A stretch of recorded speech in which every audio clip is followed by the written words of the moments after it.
FEN News, good morning. I'm Marine Sergeant Dawn Murray. For the first time since 1981, both houses of Congress have approved foreign aid bills. The House passed its version today on a voice vote. It allocates $12.6 billion. The measure now goes to a conference committee where differences will be worked out with the Senate version approved earlier. A CIA clerk who worked at the U.S. Embassy in the African nation of Ghana and a Ghanaian national have been arrested and charged with espionage. The FBI says the 29-year-old Sharon Scronage of King George, Virginia, admitted that she revealed the names of CIA agents in Ghana, giving them to a Michael Susanis, the Bahamian agent said to be her lover and a relative of Ghana's leader.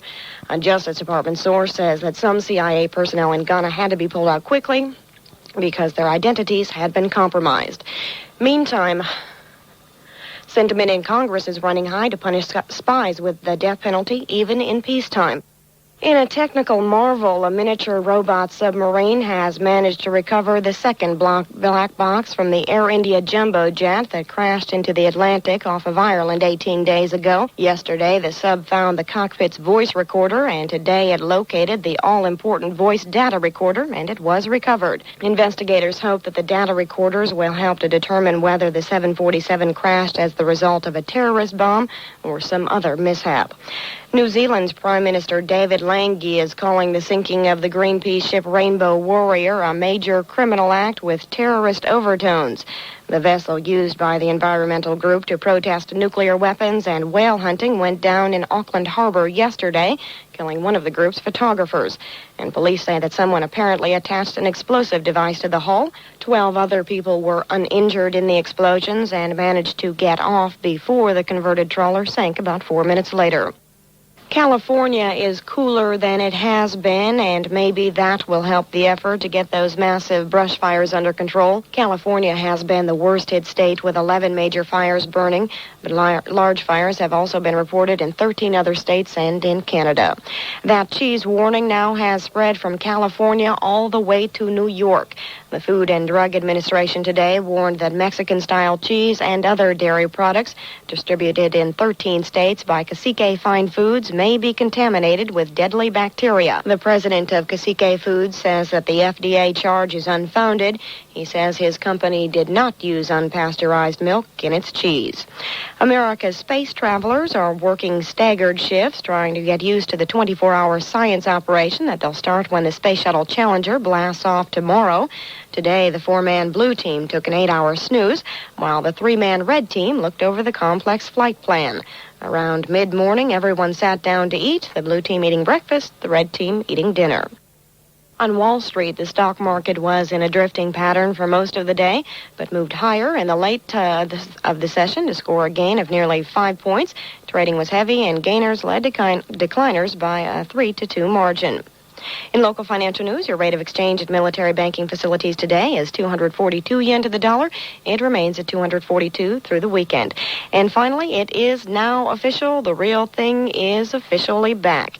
Mike Cooper has the word from Atlanta. The Coca-Cola Company has conceded that its market research failed to predict the outcry that resulted from the introduction of a new Coke, and it has officially announced it will reintroduce the old Coke in the next few weeks. Coca-Cola Chairman Roberto Goizueta concedes not all consumers are enthusiastic about the new Coke introduced in April. To them, nothing could compare with the unique taste of the original formula for Coca-Cola. To them, original Coca-Cola was indeed a classic. The 99-year-old formula, to be called Coca-Cola Classic, will be on store shelves in a few weeks alongside the new Coke. Mike Cooper for NBC News, Atlanta. In New York, Pepsi officials say they're ecstatic about Coke's about-face, adding that if they keep going like this, Pepsi might not need a marketing department. FEN News is compiled from the major American networks and wire services. I'm Marine Sergeant Dawn Murray in Tokyo. Continued tough talk on terrorism.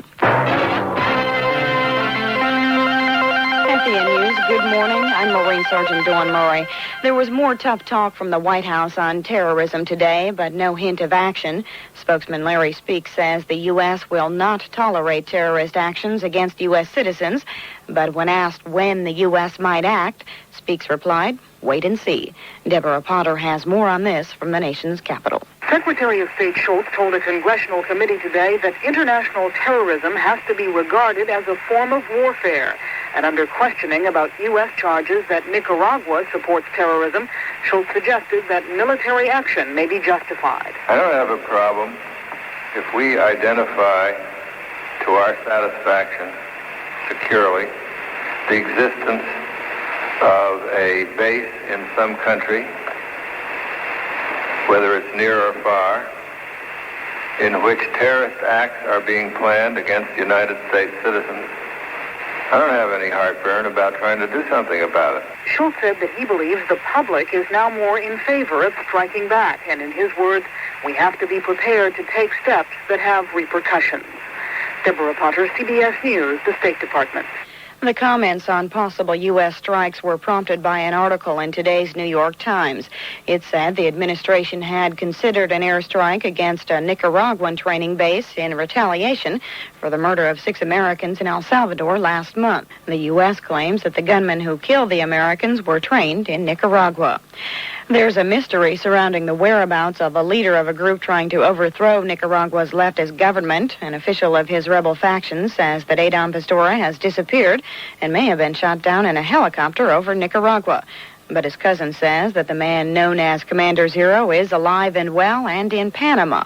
Neither account has been independently confirmed. But reports of the missing rebel leader have not slowed down guerrilla attacks in Nicaragua. Cheers and a traditional Lebanese welcome, showers of rice, greeted 100 prisoners freed by Israel today. Israeli military sources say that most of the ex-prisoners were Shiite Muslims. They're among those whose release was demanded by the Shiites who hijacked TWA Flight 847. France has condemned the new police crackdown in South Africa, calling it an inadmissible and imposing sanction. France is cutting off new investment in South Africa. It's calling home its ambassador. And as we hear from correspondent Beverly Byer at the United Nations, it wants Security Council action to protest the new South African state of emergency.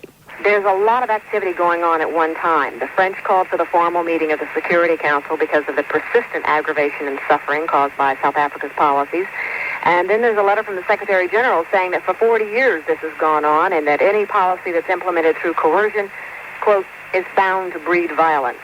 South Africa says that 665 people have been detained since police were given emergency powers to round up activists who oppose the apartheid policy of racial segregation. Most of the people held are black. South Africa says that there has been less violence since the crackdown. 3 people have now been arrested in connection with last week's dam collapse in Italy, and authorities say that more arrests are likely.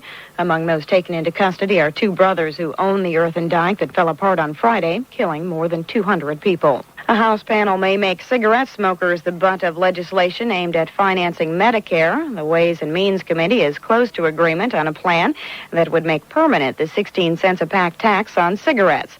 That tax was to be rolled back to 8 cents in the fall, but the panel's plan would see the tax stay the same, with the extra money going to finance the old age health care medical program.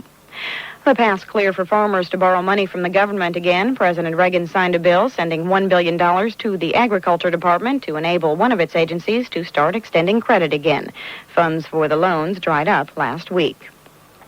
China's President Li Qianyan is making the rounds in the nation's capital today. He's getting a tour from House Speaker Tip O'Neill and Senate Majority Leader Bob Dole, and he stopped by the Air and Space Museum today. Later, he's to host a state dinner with Vice President George Bush as the guest of honor. There was a celebration on Capitol Hill today, a celebration of the 50th anniversary of the passage of the Social Security Act. As a part of the ceremony, a tape was played of President Franklin Delano Roosevelt, who in a fireside chat talked about conditions for Americans before Social Security. Men and women too old and infirm to work either depended on those who had but little to share or spent their remaining years within the walls of a poorhouse.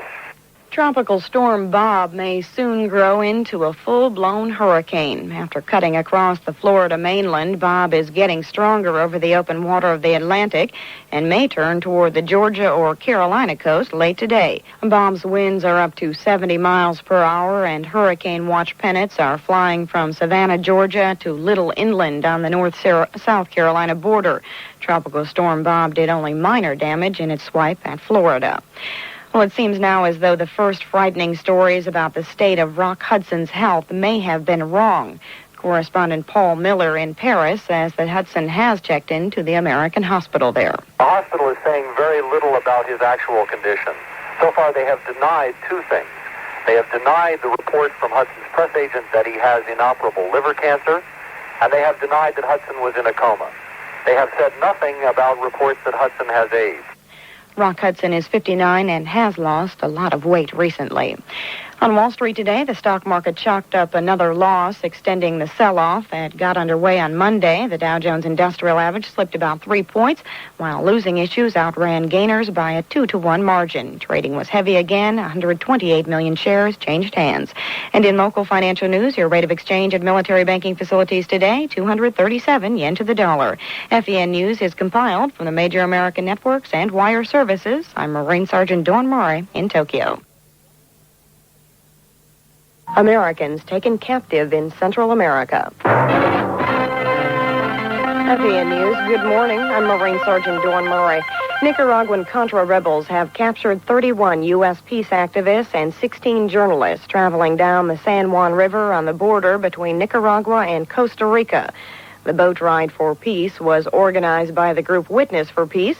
A spokesman for the group, Dennis Marksman, says that he was in radio contact with them when they were taken prisoner. A shot was fired over our boat from the Costa Rican side of the river. Our team was forced to the Costa Rican side of the river by Contras. We had contact by radio with our team. They said, they are Contras. They are ordering us all off of the boat. There was later radio contact with the group's radio operator saying, "We are among brothers, they are treating us well, and no one has been injured." Meantime, a spokesman for the Democratic Revolutionary Alliance, or RDA, says that the rebels are holding the Americans. RDA leader Adam Pastora had warned the group not to take the trip, but Witness for Peace spokesman Richard Taylor says that they are holding the Reagan administration responsible. We must point, in the midst of our anxiety and our worry, to the context, and especially the role of our own government. We must reaffirm that we will hold President Reagan and those members of Congress who voted for Contra aid responsible for any injury the Contras might inflict on our group. A spokeswoman for the U.S. Embassy in Managua said the U.S. would not take responsibility for the rebel action, saying there are travel warnings for Americans in conflictive zones. The cry, "Play ball," could be heard again in big league ballparks before long. Baseball Commissioner Peter Ueberroth has announced a tentative settlement to end the one-day players' strike. That came in New York today, less than 2 hours after Ueberroth joined the players and owners at the bargaining table. Details of the settlement are being announced at this hour at a news conference in New York. Games on today's schedule probably will not be played, but there is speculation that the full schedule could resume tomorrow. There have been reports for a couple of days now that some of those held hostage in Lebanon might be let go. But as for a story that a U.S. millionaire has paid a $2 million ransom, NBC News correspondent Ed Hotaling reports from Washington, that is being denied. The State Department is saying the ransom report is without foundation as far as it knows, or in the word of a high State Department official, garbage. And State Department officials also deny the claim that any U.S. government agents actually handed over ransom money. Ed Hotaling in Washington, and the White House says it's received no word on the possible release of those Americans, but spokesman Larry Speake says that things can happen fast in the Middle East. A French embassy spokesman in Beirut says that they've heard the same rumors, but also know nothing. A Kuwaiti newspaper has reported that 5 Americans and 3 Frenchmen will be released today to steal the limelight from the Arab League summit meeting in Morocco. Mid-East peace talks could highlight the agenda of that Arab summit. The meetings pit pro-Western nations against Arab hardliners who oppose attempts to revive U.S.-sponsored peace talks. The talks are the joint effort of the PLO and Jordan and would eventually involve Israel.